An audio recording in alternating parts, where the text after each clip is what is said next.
ሰላም ጤና ይስጥልን ውድ የንጋት ዜና ቻናል ቤተሰቦቻችን በየዕለቱ ትኩስና ወቅታዊ መረጃዎችን የምናቀርብላችሁ ሲሆን ለቤቱ አዲስ የሆናችሁ ሰብስክራይብ እንዲሁም ላይክ እንድታደርጉን እየጠየቅን ቤተሰብ የሆናችሁ ላይክ በማድረግ ቪዲዮውን እንድትጀምሩትና እንድታበረታቱን እንጠይቃለን። ቀጥታ ወደ ዕለቱ መረጃዎቻችን የምናልፍ ይሆናል። አብራችሁን ቆዩ። ለእናንተ ለክቡራን ተመልካቾቻችን የተለያዩ አዳዲስ መረጃዎችን የምናቀርብላችሁ ሲሆን በዛሬው ጥንቅራችንም ሁለት አዳዲስ መረጃዎችን ይዘን ቀርበናል። አብራችሁን ትቆዩ ዘንድ የአብሮነት ግብዣችሁን እንጠይቃለንም። የመጀመሪያ የሚሆነው ወደ አውሮፓዊቷ ሀገር ፈረንሳይ የሚወስደን ሲሆን አንድ ዓለም አቀፍ የመገናኛ ብዙሃን ላይ በከፍተኛ ሁኔታ አነጋጋሪ የሆነ ዜና አለ። ይኸውም የፓሪስ ሙዚየሞች ናቸው። በርካታ ውድ ቅርሶች አሉባቸው ከሚባሉት ሙዚየሞች መካከል አንዱ የፓሪስ እጅግ ከፍተኛ የሆነ ሞናሊዛ ጭምር የምትገኝበት ሙዚየም ከፍተኛ ዘረፋ እንደተፈጸመበት ተነግሯልም። ይህንንም ተከትሎ የፈረንሳይ ፖሊስ በከፍተኛ ሁኔታ ቁጥጥር እያደረገ ነው ሲልም ይህ መገናኛ ብዙሃን የገለጸ ሲሆን ጭንብል ያጠለቁ ዘራፊዎች ናቸው ሙዚየም ነው የዘረፉት ተብሏል። ጉዳዩን በተመለከተ የፈረንሳይ ፖሊስ ምን አለ? የምንዳስሰው ጉዳያችን ይሆናል። በሌላ በኩል በሁለተኛ መረጃችን ወደ ጋዛ የምንሄድ ሲሆን እስራኤል በጋዛ ከፍተኛ የሆነ የአየር ድብደባ መፈጸሟ ተሰምቷል። የአየር ድብደባውን ተከትሎ እስራኤልም ሐማስም መግለጫ አውጥተዋል። ምንድን ነው በጋዛ የተፈጸመው የሚለውን በዝርዝር አስመለክታችኋለሁም። በርካቶችም እንደሞቱ እየተዘገበ ይገኛል። ከጋዛ በኩልም ሆነ ከእስራኤል በኩል እየወጣ የሚገኘው መረጃ ምን ላይ ያተኩራል? ምን አዳዲስ መረጃዎችስ አሉት የሚለውን ነገር ለእናንተ ለክቡራን አድማጮቻችን ተመልካቾቻችን የምናደርስ ይሆናል። አብራችሁን ትቆዩ ዘንድ እንጠይቃችኋለንም። ወደ መጀመሪያ ዜናችን የምናልፍ ሲሆን የፈረንሳይ ዋና ከተማ ፓሪስ በሙዚየሞቿ ውስጥ የሚገኙ ውድ ቅርሶች በመዘረፋቸው ደንግጣለችም። በፓሪስ የሚገኘው ሉቨር ሙዚየም ዋጋቸው የማይተመን እጅግ ውድ የሆኑ ጌጣጌጦችና ቅርሶች እንደተሰረቁ ተሰምተዋልም። የፓሪስ ፖሊስ የሰረቁትን ቡድኖች ለመያዝ ከፍተኛ ፍለጋ እያደረገ እንደሆነ ዘግበዋልም። የፈረንሳይ የሀገር ውስጥ ሚኒስቴር ሎሬት ኑኔዝ እንዳሉትም ዘርፊያው የተፈጸመው ሙዚየሙ ለጎብኚዎች ክፍት በሆነበት ማለትም እሁድ ማለዳ ላይ በጥቂቱ ደቂቃዎች እንደሆነ ተዘግቧልም። ዘራፊዎች ጭንብል ያጠለቁ ሲሆን ሙዚየሙን ለመዝረፍ የወሰደባቸው ጊዜ ደቂቃ ብቻ እንደሆነ ተናግረዋልም። ወንጀለኞቹ የሙዚየሙን የመጀመሪያ ፎቅ መስኮት ለመድረስ በመኪና ላይ የተዘረጋ መሰላል እንደተጠቀሙ ተነግሯልም። ጌጣጌጦቹን ከመስኮቶቹ ሰብረው ካወጡ በኋላም በትንሽ ሞተር ሳይክል በመጠቀም አምልጠዋልም ሲሉ ተናግረዋልም። ከተሰረቁት ጌጣጌጦች መካከልም ቀደም ሲል የፈረንሳይ ነገስታት ቤተሰቦች ይጠቀሙባቸው የነበረው ውድ ቅርሶች እንደሚገኙበት ተዘግቧልም። በይፋ 9 ቅርሶች እንደተሰረቁ የተመዘገበ ሲሆን የናፖሊዮን ሶስተኛ ባለቤት የነበረው ዘውድ በአካባቢው ወድቆ መገኘቱ ተዘግቧልም። ከዝርፊያ በኋላ ሉቨር ሙዚየም ለጎብኚዎች ሙሉ በሙሉ ዝግ ሆኖ የፈረንሳይ ፖሊስ ቁጥጥሩን አጠናክሮበታልም ሲሉ የተለያዩ ምንጮች ዘግበዋልም። ጌጣጌጦቹ የተሰረቁት ጋለሪ ዲ አፕሎን ከሚባለው ክፍል እሁድ ማለዳ 3 ሰዓት ከ30 ላይ መሆኑን የፈረንሳይ የሀገር ውስጥ ሚኒስትር ገልጸዋልም። ወንጀለኞቹ ወደ ህንፃው ለመግባት ባትሪ የሚሰራ መቁረጫ መጠቀማቸውን የፓሪስ ፖሊስ አቀባይ ለቢቢሲ ተናግረዋልም። በዝርፊያው ላይ 4 ሰዎች የተሳተፉበት ሲሆን 2ቱ ወደ ህንፃው ገብተው ጠባቂዎችን እንዳስፈራሩ ገልጸዋልም። ወንጀለኞቹ ጌጣጌጦቹን ለመስረቅ የመረጡት በቀላሉ ፈትኖ መሸጥ ስለሚቻል ነው ተብሏልም። ሚኒስትር ኑኔዝ የተሰረቁት ጌጣጌጦችም ከገንዘብ ዋጋቸው በተጨማሪ የሚተመን ባህላዊና ታሪካዊ ዋጋ ያላቸው መሆናቸውንም ገልጸዋልም። የማይተመኑ ውድ ቅርሶች ጠፍተውብናል፣ ተደፍረናልም፣ ሉዓላዊነታችን ተነክተዋልም ሲሉ ተደምጠዋልም።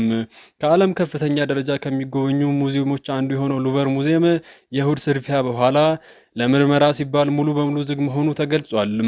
የሙዚየሙ ጠባቂዎች ከጋለሪው ሲያወጣቸው የሊዮናርዶ ዳቪንቺን ሞናሊዛን ለመመልከት እንደመጡ የአሜሪካው ጎብኚ ጂም ጂኦን ካርተር ለሮይተርስ ተናግረዋል። ሌላ ጎብኚ ደግሞ ግራ መጋባትና ድንጋጤ እንደነበርና የሙዚየሙ ሰዎች ሁሉንም ሰው በፍጥነት እያባረሩ እንደነበረ ገልጸዋል።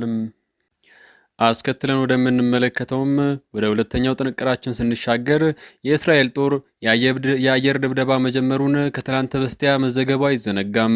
የእስራኤል ጦር እንዳሳወቀውም እሁድ ዕለት ሐማስ ስምምነቱን በግልጽ ጥሷልም በማለት የአየር ድብደባ በጋዛ ላይ መፈጸም ከጀመረ በኋላም የጋዛ የአየር ድብደባውን አቁሞ ወደ ቀደመ የተኩስ አቁም ስምምነት መመለሱን አሳውቋልም። የደቡባዊ ጋዛ የአየር ድብደባ የተካሄደውም በራፍ ወደሚገኘው ወታደሮቹ የሐማስ ኃይሎች ጸረ ታንክ ሚሳኤልና ጥይት ተኩሰውብኛል በማለት ነው የእስራኤል ጦር ይህንን ድብደባ ሊጀምር የቻለውም። ሐማስ ግን በእስራኤል ቁጥጥር ስር ባሉ ኃይሎች ስለተፈጠረው ግጭት ምንም የማውቀው ነገር የለም፣ እኔም ምንም የከፈትኩት ተኩስ የለም ብለዋልም። እስራኤል ከትላንት በስቲያ እሁድ ምሽት በጋዛ የሚገኙ የሐማስ ኢላማዎች አድርጌያለሁ ስትል ያሳወቀች ሲሆንም በጋዛ የሚገኙ ታማኝ ሆስፒታል ምንጮች እንደተናገሩትም በትላንትናው ምሽት የእስራኤል ጥቃት ብቻ 44 ሰዎች ተገድለዋል ብለዋልም። ይህንን ጥቃት ተከትሎም እስራኤልና ሐማስ እርስ በርስ የተወነጃጀሉ ሲሆን እስራኤል ግልጽ ጥቃት ስለተፈጸመብኝና የመልሶ ማጥቃት ፈጽም ያለው ያለች ሲሆንም ሐማስ በበኩሏ ባወጣችው መግለጫ ለተኩስ አቁሙ ስምምነት አሁንም ቁርጠኛ ነኝ፣ ነገር ግን እስራኤል ግልጽ ጥፋት ፈጽማለች፣ ዓለምም እያየ የአየር ድብደባ ፈጽማለች በማለትም ገልጸዋልም። የእስራኤል ጦር በበኩሉ በዛሬው ዕለት ባወጣው መግለጫም የተኩስ አቁሙን ደግሞ ማክበሩን የጀመረ ሲሆንም ስምምነቱንም ከዚህ በኋላ አከብራለሁ ሲል ገልጸዋልም። ለየትኛውም ጥፋት ከበድ ያለ ምላሽ ከመስጠት ወደ ኋላ አልልም ብለዋልም። መግለጫው ቀደም ሲል ጦር ወደ ጋዛ የሚገቡ እርዳታዎችን ለማስቆም ያወጣው መግለጫ ተቀልብሶ ስለመሆኑ ያወጣው መግለጫ የለም። ከ10 ቀን በፊት በአሜሪካ አደራዳሪነት የተጀመረው የተኩስ አቁም ስምምነት የመጀመሪያው ምዕራፍ ጦርነቱን ወዲያው ማስቆም ችሎ ነበረ። ከዚያም በተጨማሪ የእስራኤል ወታደሮች በከፊል ወደ ሰሜን ምስራቅና ደቡባዊ ጋዛ ቢጫ መስመር ሲሉ ወደ ከለሉትና አካባቢ የወጡ ሲሆንም ወደ ጋዛ የሚገባው ሰብአዊ እርዳታ መጨመር ታይቶበት እንደነበረም ቢቢሲ ዘግቧልም። ሐማስም በሕይወት ያሉትን አጋጆችን በሙሉ እንዲሁም ከሟቾቹ ውስጥ የ12ቱን አስክሬን ለእስራኤል አስረክቧልም። እስራኤል በበኩሏ በእስር ቤቶቿ ውስጥ የነበሩትንም 250 የፍልስጤም እስረኞች እና ከጋዛ ሰብስባ የያዘቻቸውን 1718 የሚሆኑ ንጹሐን ፍልስጤማውያንን ከእስር ቤት የለቀቀች ሲሆን የ15 ፍልስጤማውያንን አስክሬን መልሻለሁ ብላለችም። ይህ የተኩስ አቁም ስምምነት ግን እሁድ ዕለት ፈተና ላይ ወድቆ ነበር ይላል የቢቢሲ ዘገባም። የዩናይትድ ስቴትስ ፕሬዝደንት የሆኑት ዶናልድ ጄ ትራምፕ የዓለም መሪዎች ባለፈው ሳምንት በግብፅ በመካከለኛው ምስራቅ ሰላም በሚል መሪ ቃል ካሰባሰቡ በኋላም የእስራኤል ጥቃት ተከትሎ ጋዛ ዳግም ውጥረት ውስጥ መግባቷን ዘግቧልም። አሁን ላይ የተኩስ አቁሙ ስምምነቱ እንዲቀጥል የአሜሪካ ግፊት ያስፈልጋል የተባለ ሲሆን ለዚህም ይመስላል የትራምፕ ልዩ ልዑክ የሆኑት ስቲቭ ዊትኮፍ እና የትራምፕ አማች ጃሬድ ኩሽነር በቅርብ ወደ እስራኤል ያቀናውትም ተብሏልም። የሐማስ ወታደራዊ ክንፍ በረሃፍ አካባቢ ስለተፈጠረው ማንኛውም ግጭት የማውቀው ነገር የለም በማለት የገለጸ ሲሆን በመግለጫውም አልቃሲም የተባለው ብርጌድ ባለፈው ዓመት መጋቢት ወር ላይ ጦርነቱን ዳግም ካገረሸበት ጊዜ ጀምሮ ከቀሪ ቡድኖቻቸው ጋር ያለን ግንኙነት ተቋርጧልም ሲሉ ተናግረዋልም። ስለዚህም በእነዚህ አካባቢዎች ስለተፈጸሙት ተግባራት ጋር ምንም ግንኙነት የለንም፣ እናም ከዚያ ካሉ ተዋጊዎች ጋር አንዳቸውን በሕይወት ካሉ መገናኘት አንችልም ሲሉ ገልጸዋልም። የጠቅላይ ሚኒስትር ቤንያሚን ኔታንያሁ ጽሕፈት ቤት ሁለት ወታደሮቹን በራፍ ውስጥ በደረሰው ክስተት ተገድለዋል በማለት የእስራኤል ወታደሮች መገደላቸውንም አስታውቀዋልም። የእስራኤሉ ጠቅላይ ሚኒስትር ቤንያሚን ኔታንያሁ ጽሕፈት ቤት ቀደም ሲል ኔታንያሁ ከመከላከያ ከፍተኛ ባለስልጣናት ጋር ተገናኝተው በአቅራቢያው ከሚገኘው የአውሮፓ ሆስፒታል በስተደቡብ የሚኖሩ ነዋሪዎች ጥቃቱ በከባድ መሳሪያ የታጀበ መሆኑን ገልጸውም በራፋ አንዳንድ ክፍሎች የደረሱ ከባድ ፍንዳታዎች እንደነበሩ ገልጸዋልም። በምስራቅ ሃን ዩኒስ የእሳት ቀለበት ሲሉ በተለምዶ በሚጠሩት አካባቢ ቢያንስ 12 ከባድ አየር ድብደባዎች ትናንትና ማታ ጀምሮ መፈጸም እንደቀጠሉ ገልጸዋልም። ጥቃቱም በከተማዋ ላይ ከፍተኛ ጭስ ያስከተለ ሲሆን በአካባቢውም በተጠለሉ የተፈናቀሉ ቤተሰቦች ላይም ከባድ ጉዳት ደርሷል ሲሉ ገልጸዋልም።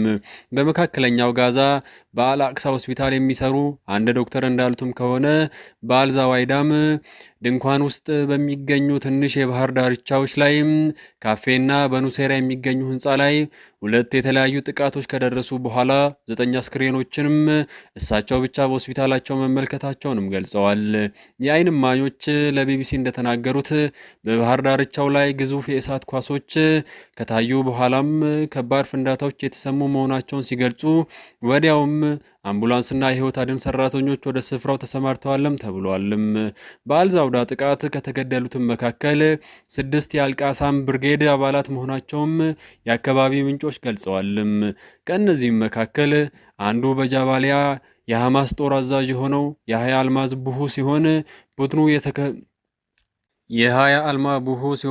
ቡድኑ የተኩስ አቁም ከጀመረ ጊዜ በኋላ ካጋጠመው ከፍተኛ አመራር ግድያ መካከል አንዱ ሆኖ ተመዝግቧልም። በኑሴራ የሚገኘው የአልአውዳ ሆስፒታል የሕክምና ባለሙያ የእስራኤል የአየር ጥቃት ተፈናቃዮች ባስጠለለ ትምህርት ቤት ላይ ከደረሰ በኋላም ተጨማሪ አስክሬኖች ወደ ሆስፒታል መምጣታቸውንም ገልጸዋልም። ዶክተሩ አክለውም ከተጎዱት መካከል በርካቶች ሴቶችና ህጻናት ይገኙበታልም ያሉ ሲሆን በትራምፕ አደራዳሪነት በተካሄደው ባለ 20 ነጥብ የተኩስ አቁም ስምምነት ሐማስ ካሁን በኋላ በእስራኤል ላይ ስጋት ላለመፍጠር መሳሪያ ማስረከብ አለበት ሲሉም ተደምጠዋልም። ሐማስ በእስራኤል ቁጥጥር ስር በሚገኘው የጋዛ ሰርጥ ክፍል ውስጥ ያለ ከልካይ እየተንቀሳቀሰ ነው ያለው የወንጀለኛ ቡድኑ ዘራፊዎችን በማስታጠቅ እስራኤልንም ከሷልም። ግዛቲቱን ለ18 ዓመታት ያስተዳደረው ሐማስ በእስራኤል ጦር ድጋፍ መሳሪያ ከታጠቁ አቡ ሻባብ ከሚባሉ ታጣቂ ቡድኖች አንዱ ፈተና እንደገጠመው ይገልጻልም። ስለ እሁዱ ጠዋት ክስተት የሚያውቁ የአካባቢው ምንጮች ለቢቢሲ እንደገለጹትም የሐማስ ኃይሎች የአቡ ሻባብን ጋር ግንኙነት ያለው ቡድን የእስራኤል ጦርን የሚቆጣጠረው ስፍራ በደቡብ ምስራቅ ራፍ ጥቃት አድርሰዋልም ብለዋልም። ታጣቂዎቹም በድንገት በታንክ ላይ መተኮሻውን እና የተኩስ ልውውጥ መጀመራቸውን የዓይን እማኞች፣ የእስራኤል አየር ኃይልም በአካባቢው ላይ የአየር ድብደባ መጀመሩን ገልጸዋልም። አንድ የእስራኤል ወታደራዊ ባለስልጣን ሐማስ ከቢጫው መስመር ጀርባ በሚገኘው ወታደሮቿ ላይ ከተኮሰችው ቢያንስ 3 አጋጣሚዎች አሉ ሲሉ ተናግረዋልም። ጥቃቶቹም ከማንኛውም የውስጥ ግጭት ጋር የተገናኙ አይደሉም ሲሉ አክለውም አለ። አሜሪካ ሐማስ በፍልስጤማውያን ላይ ጥቃት ለመሰንዘር አቡ ሻባብን ተጠቅመዋልም የሚለውን የእስራኤል ክስ በይፋ እንደማትቀበል የሚገልጹ መግለጫ ወጥታ ነበርም። አልቃሳም የሐማስ ተዋጊዎች ዘራፊ ሲል፣ እስራኤል ደግሞ የወንጀለኛ ቡድኑን በማስታጠቅ ጋዛ ለመከፋፈል መሞከሩን ከሷልም። ሐማስ በእስራኤል ላይ ጥቃት በመሰንዘሩ እስራኤል በበቀል እርምጃውን ሐማስን በመወንጀል ከሳለችም። ሐማስ ግን በእስራኤል ላይ ጥቃት ለመሰንዘር ምንም ምክንያት እንደሌለው በመግለጽ ውድቅ አድርገዋለችም። ድርጊቱን በሴራ የተጠለፈ ሲል ገልጾታልም። በጋዛ አንጻራዊ ሰላምና መረጋጋት የተሰፈነበት ጊዜ እሁድ አመሻሹ ላይ በከፍተኛ ተኩስና የአየር ድብደባ ተቋርጦ ነበርም። ከእሁዱ ጥቃት በኋላም ሐማስና እስራኤል በሰጡት መግለጫዎች ነገሮች የመረጋጋት አዝማሚያ እያሳዩ እንደሆነ ተነግሯልም።